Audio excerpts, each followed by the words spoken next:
response, but that was a command. Praise the Lord, everybody. Praise the Lord, everybody. Praise the Lord, everybody.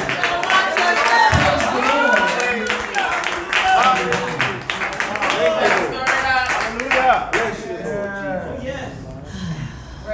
Jesus. Hallelujah. I give thanks for everyone who allowed this moment to be in all capacities. Yeah. Songstress Cynthia Erivo embodied our ancestor, Harriet Tubman, in her role as the revolutionary and also in her song, Stand Up.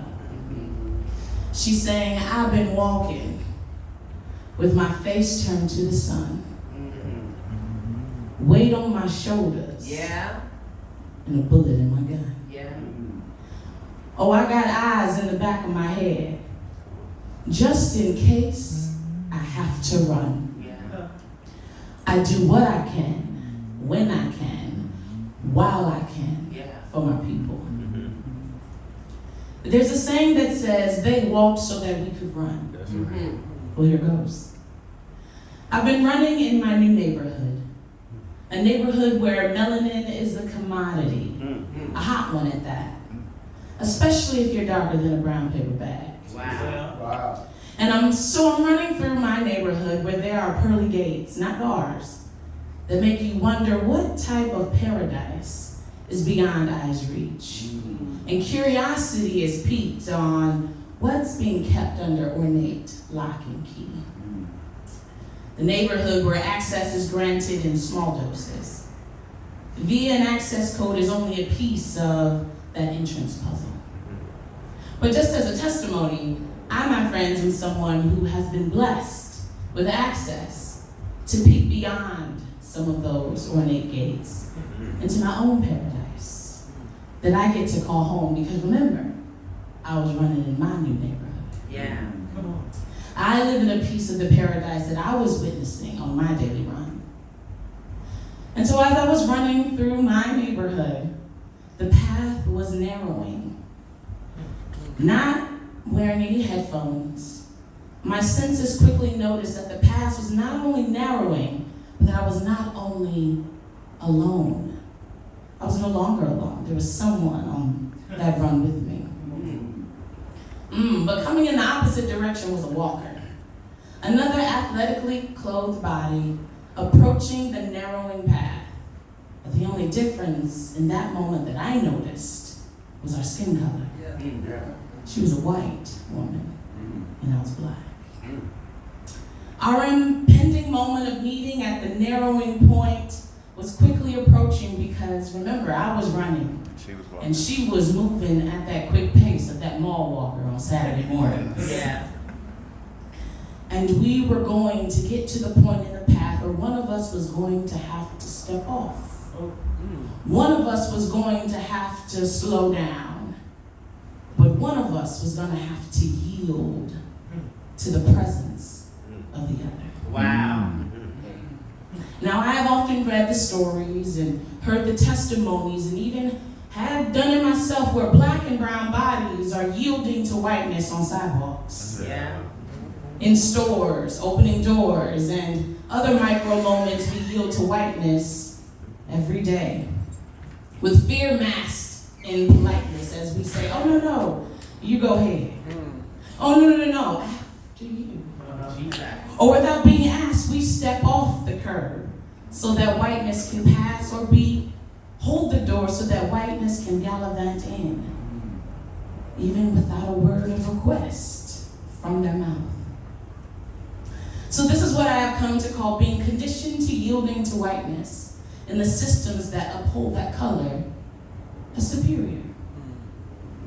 Yet here we come at this moment with the two of us. Remember, I'm running and she's walking. Well within our own right to request the other to yield. And before I was silently asked to move, or I silently emboldened myself against such conditioning, she just stepped off the curb. She didn't break her mall walker stride. She didn't stop her conversation happening in her AirPods. She didn't break stride to yield to me. A black queer woman with ancestors who were stolen from the majestic coasts of Africa and enslaved in the graveyards coined as plantations. Running past her with a stride unbroken and unyielding and even unquestioned, I was immediately overtaken by that moment when I said, my God, thank you. Thank you that I have had yet another moment that was not afforded to my ancestors. For I have ancestors who would have died trying to assert that micro moment of unyielding their bodies to whiteness. I was ready to stand my ground to witness that, no, I am here. With knowing and being sad that other melanated bodies like mine were killed under those same stand your ground laws. Under the same name, because those laws were never meant to uphold black bodies as deserving, but rather as target practice for injustice. So what's wild to me, though, is that she probably never thought twice or even thought about her actions as yielding. Yeah. She probably never even had this conversation beyond the thought of, do I get out the way? Yeah. There weren't ancestors' blood on her decision. Wow. There weren't men being called boy in her choice to step aside, nor women in maid uniforms, only made suitable. And that's the only way they see black women. That was not in her decision. She did not have to make a life or death decision, nor have an ancestor who, because of the color of their skin,